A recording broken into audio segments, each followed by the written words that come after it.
सामाजिक कार्यकर्ते सोनम वांगचुक यांनी अखेर 26 दिवसानंतर उपोषण मागे घेतलंय।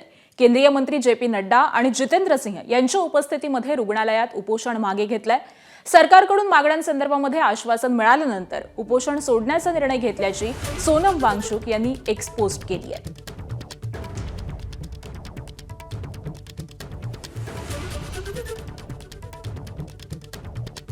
तर काल रात्री अखेर 26 दिवसानंतर सोनम वांगचुक यांनी रुग्णालयामध्ये आपलं हे आमरण उपोषण सोडलेलं आहे।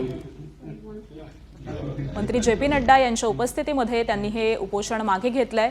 सरकारकडून आपल्या मागण्या मान्य होतील असं आश्वासन त्यांना मिळालेलं आहे आणि त्यानंतर 26 दिवसानंतर जवळपास सोनम वांगचुक यांनी आपलं उपोषण मागे घेतलेलं आहे।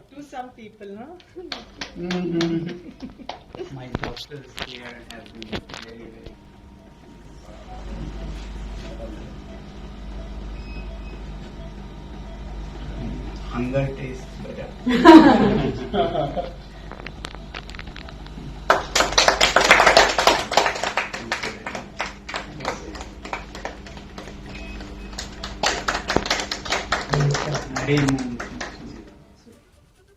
आणि दरम्यान केंद्र सरकारनं उपोषण सोडताना सोनम वांगचुक यांना कोणती आश्वासनं दिली आहेत पाहूयात।